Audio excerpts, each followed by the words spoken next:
A very good morning to all dear childrens. बच्चों, आज के इस वीडियो में हम चैप्टर नंबर 3 और चैप्टर नंबर 4 के इंपॉर्टेंट डेफिनेशंस और क्वेश्चन आंसर का हम रिवीजन करेंगे। जिसमें है सबसे पहले हम डिस्कस करेंगे जो इंपॉर्टेंट डेफिनेशंस है उनको हम डिस्कस करेंगे। तो हम स्टार्ट करते हैं। डेफिनेशन नंबर 1 है गुड कंडक्टर ऑफ हीट। जैसे हमने चैप्टर 4 है हीट वाला, उसमें डिस्कस किया था कि कुछ हमारे पास में कुछ ऐसे मटेरियल्स होते हैं तो वो क्या होते हैं, गुड कंडक्टर ऑफ हीट होते हैं। मतलब वो क्या कहते हैं, हीट के अच्छे कंडक्टर होते हैं, मतलब वो हीट को आसानी से पास कर सकते हैं। तो हमारे पास में डेफिनेशन नंबर 1A है गुड कंडक्टर ऑफ हीट। कि गुड कंडक्टर ऑफ हीट हम किन को बोल सकते हैं। देखो, इसमें those materials which pass heat easily through them. वो मटेरियल जो अपने में से हीट को ईजिली पास कर देते हैं, they are called good conductor of heat. उनको हम क्या बोलते हैं, good conductor of heat. Good conductor of heat का मतलब क्या हो गया, कुछ ऐसे मटेरियल्स होते हैं यदि जैसे ही उनको हीट मिलती है तो वो हीट को ऑब्जॉर्व नहीं करते हैं और अपने में से उसको हीट को आगे ट्रांसपोर्ट कर देते हैं, मतलब आगे उसको पास कर देते हैं। तो ऐसे मटेरियल्स को हम क्या बोलते हैं, गुड कंडक्टर ऑफ हीट। मतलब वो हीट के कैसे हैं, गुड कंडक्टर है, मतलब हीट को ऑब्जॉर्व नहीं करते हैं और जितनी भी उसको हीट मिलती है वो हीट को आगे पास कर देते हैं। जैसे हमारे पास में मेटल ऑब्जेक्ट हो गए, ठीक है, जितनी भी जो आयरन से बनी हुई चीज़ें होती है, यदि उनको हम एक एंड को हम गर्म करते हैं तो अगले वाला जो एंड है वो थोड़े समय बाद में गर्म हो जाता है। क्यों हो जाता है, क्योंकि वो गुड कंडक्टर ऑफ हीट होते हैं। तो यदि हमने एक एंड उसका एक सिरा हमने गर्म किया तो अगला वाला पीछे वाला भी उसका गर्म हो जाएगा। क्यों हो जाएगा, क्योंकि जैसे उसमें वो क्या होते हैं, गुड कंडक्टर ऑफ हीट होते हैं तो इनमें हीट अब्जॉर्व नहीं करते हैं और हीट एक जगह से दूसरी जगह पे इजीली पास हो जाती है। तो ऐसे मटेरियल्स को हम क्या बोलते हैं, गुड कंडक्टर ऑफ हीट। अब हमारे पास में अगली वाली डेफिनेशन से लैंड ब्रीज को हम डिस्कस करते हैं। जैसे हमने डिस्कस किया था कि जो ब्रीज होती है, ठीक है, वो यदि लैंड से सी की तरफ जा रही है तो उसी ब्रीज को हम क्या बोलते हैं, लैंड ब्रीज। देखो यहाँ पे the breeze blowing from the land towards the sea is called land breeze. यदि हमारे पास में ब्रीज है जो धीमी धीमी जेंटल विंड है उसको हम ब्रीज बोलते हैं। तो जेंटल विंड है हमारे पास में जो जिसको हम ब्रीज बोलते हैं, हमारे पास में यदि ब्रीज, ठीक है, वो ज़मीन से समुद्र की तरफ जा रही है तो उसको हम क्या बोलते हैं, लैंड ब्रीज। हमने दो टाइप के ब्रीज को डिस्कस किया था, एक तो लैंड ब्रीज को डिस्कस किया था और एक सी ब्रीज को डिस्कस किया था। तो लैंड ब्रीज में क्या होता है कि लैंड ब्रीज में जो हमारे पास में ब्रीज जो चलती है वो बहती है तो वो लैंड से स्टार्ट होती है और किसकी तरफ जाती है, समुद्र की तरफ जाती है। तो इसी ब्रीज को हम क्या बोलते हैं, लैंड ब्रीज। उसके बाद में देखो ब्रीज, ब्रीज का मतलब क्या होता है, gentle wind is cold bridge. Gentle का मतलब क्या होता है, धीरे धीरे, या जो हवा है वो बिल्कुल धीरे धीरे मंद हवा जो चलती रहती है उसको हम क्या बोलते हैं, ब्रीज। उसके बाद में देखो सी ब्रीज। ये ब्रीज होती है वो दो टाइप की होती है, लैंड ब्रीज और सी ब्रीज। तो लैंड ब्रीज हमने पिछले डेफिनेशन में डिस्कस कर लिया। अब देखो sea breeze, the breeze blowing from the sea towards the land. जो ब्रीज समुद्र से स्टार्ट होती है और लैंड की तरफ जाती है, इसी ब्रीज को हम क्या बोलते हैं, सी ब्रीज। सी ब्रीज का मतलब नाम से ही पता चल रहा है कि सी से तो वो चालू होएगी और किसकी तरफ जाएगी, लैंड की तरफ, तो उसको तो हम बोलेंगे सी ब्रीज। और लैंड ब्रीज का मतलब क्या हो गया, लैंड से शुरू होगी और सी की तरफ जाएगी तो उसको हम बोलेंगे लैंड ब्रीज। सी ब्रीज में क्या हुआ, सी से तो चालू हुई और किसकी तरफ गई, लैंड की तरफ, तो इसी ब्रीज को हम क्या बोलते हैं, सी ब्रीज। उसके बाद में देखो सेरीकल्चर। सेरीकल्चर का मतलब क्या होता है, जो रेशम पालन। देखो the rearing of silk worm for obtaining silk is called sericulture. ठीक है, जैसे हमारे पास में सिल्क का जो वॉर्म होता है, जो रेशम का जो कीड़ा होता है, उससे जो सिल्क जो निकालते हैं, ठीक है, तो उसकी एक एग्रीकल्चर करते हैं, उसकी मतलब उसकी खेती करते हैं लंबे बहुत सारे जगह पर, तो उसको हम क्या बोलते हैं, सेरीकल्चर। मतलब रेशम का जो कीड़ा होता है उससे जो रेशम निकालने की एक बहुत सारी जगह होती है जो वहाँ पे हम खेती वगैरह करते हैं, जहाँ पे हमें रेशम निकालने का ही वहाँ पे काम होता है, तो उसको हम क्या बोलते हैं, सेरीकल्चर। ये एग्रीकल्चर का ही एक टाइप है, ठीक है। अब नेक्स्ट हमारे पास में जो डेफिनेशंस है वो है थर्मोमीटर। थर्मोमीटर का मतलब क्या होता है, a device that is used to measuring the temperature is called thermometer. एक ऐसा डिवाइस जो टेम्परेचर को मेजरमेंट करने के लिए एक डिवाइस की हमें ज़रूरत पड़ती है जिसको हम क्या बोलते हैं, थर्मोमीटर। तो ये थर्मोमीटर हमारे पास में दो टाइप के होते हैं, एक तो क्लिनिकल थर्मोमीटर होता है, एक लेबोरेटरी थर्मोमीटर होता है। तो क्लिनिकल थर्मोमीटर को डिस्कस करेंगे। The thermometer use for measuring the temperature of human body is called clinical thermometer. दो टाइप के थर्मोमीटर होते हैं, एक तो क्लिनिकल होता है, एक लेबोरेटरी थर्मोमीटर होता है। तो लेबोरेटरी थर्मोमीटर का मतलब ये होता है कि जो साइंस जो लेबोरेटरी में जो थर्मोमीटर यूज़ किया जाता है उसको हम क्या बोलते हैं, लेबोरेटरी थर्मोमीटर, क्योंकि वो लेब्स के अंदर यूज़ किया जाता है। और क्लिनिकल थर्मोमीटर का मतलब क्या होता है, जो डॉक्टर्स होते हैं वो अपनी क्लिनिक पे या हॉस्पिटल में जो यूज़ करते हैं उसको हम क्या बोलते हैं, क्लिनिकल थर्मोमीटर। तो वो हमारे पास में जैसे ह्यूमन बॉडी में जो टेम्परेचर को मेजरमेंट करने के लिए जो थर्मोमीटर को काम में लेते हैं तो उसको तो हम बोलते हैं क्लिनिकल थर्मोमीटर। और लेबोरेटरी थर्मोमीटर हम उसको बोलते हैं जहाँ पे साइंस लैब के अंदर जो हमें टेम्परेचर मेजरमेंट करने के लिए जिस थर्मोमीटर की ज़रूरत पड़ती है उसको हम बोलते हैं लेबोरेटरी थर्मोमीटर।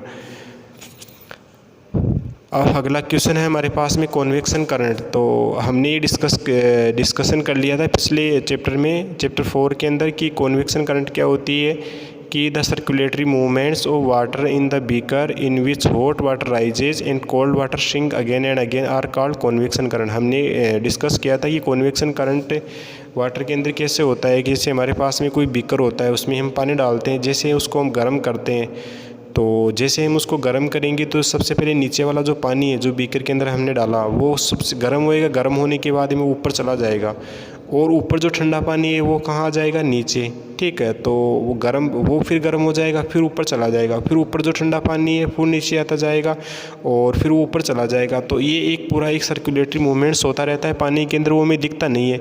तो उसमें क्या होता है कि जो गर्म पानी है वो तो राइजेज हो जाता है, मतलब ऊपर की तरफ बढ़ जाता है, और कोल्ड वाटर सिंक जो ठंडा पानी है वो क्या हो जाता है, नीचे डूब जाता है। तो ये प्रोसेस जब तक चलती रहती है, जब तक पूरा जो पानी है बीकर के अंदर उसका टेम्परेचर इक्वल नहीं हो जाता है, जब तक ये कॉन्वेक्शन करंट चलती रहती है। तो ऐसे करंट्स को हम क्या बोलते हैं, कॉन्वेक्शन करंट्स। उसके बाद में देखो radiation is the transfer of heat energy from a hot body to cold body by the means of heat rays without any material medium between them. इसका मतलब ये हमने डिस्कस किया था कि जो हमारे पास में हीट जो ट्रांसफ़र होती है उसकी 3 मेथड्स को हमने डिस्कस किया था, जिसमें हमने कंडक्शन, कॉन्वेक्शन और रेडिएशन को डिस्कस कर लिया था। जो कंडक्शन तो होती है सॉलिड्स के अंदर होती है, मतलब जो जितने भी ठोस पदार्थ होते हैं उनमें जो हीट ट्रांसफ़र होती है वो किसके थ्रू होती है, कंडक्शन के थ्रू। और जो हमारे पास में कंडक्शन, उसके बाद में देखो कॉन्वेक्शन किसके अंदर होता है, लिक्विड और गैस के अंदर।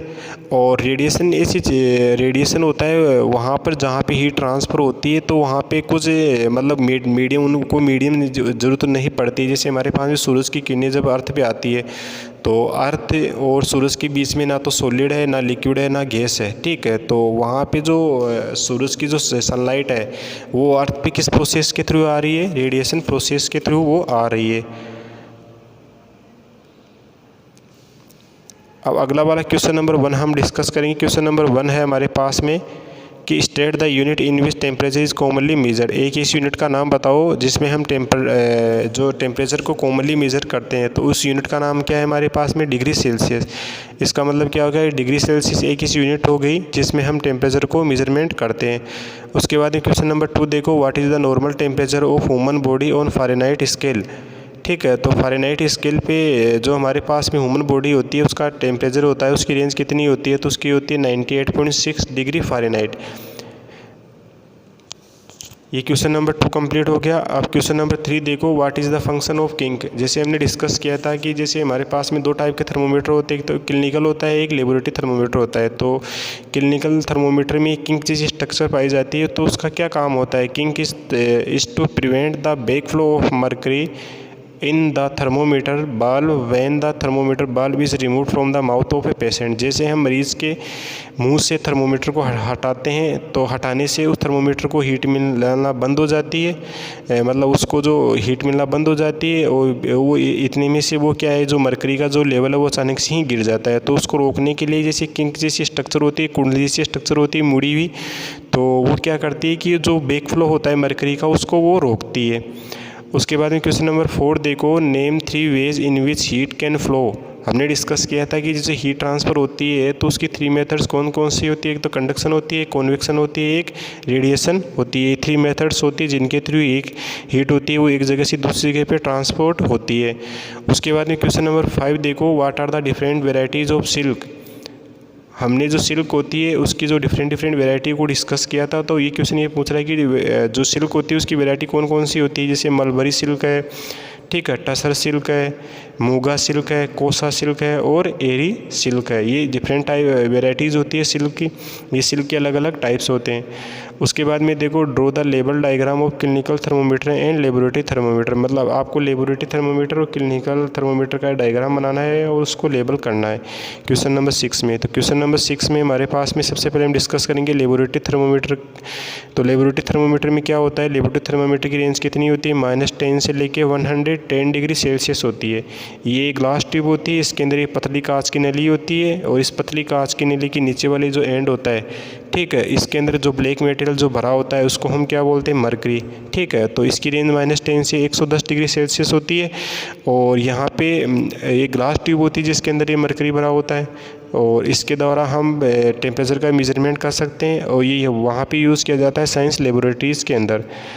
अब हमारे पास में जो अगले वाला टाइप का जो थर्मामीटर है वो कौन सा है, क्लिनिकल थर्मोमीटर। जैसे हमने पिछले वाला इसमें पीछे वाले क्वेश्चन आया था एक कि हमारे पास में किंक क्या होता है। जैसे किंक की देखो, ये मुड़ी हुई जो स्ट्रक्चर होती है ना, इसको बोलते हैं किंक।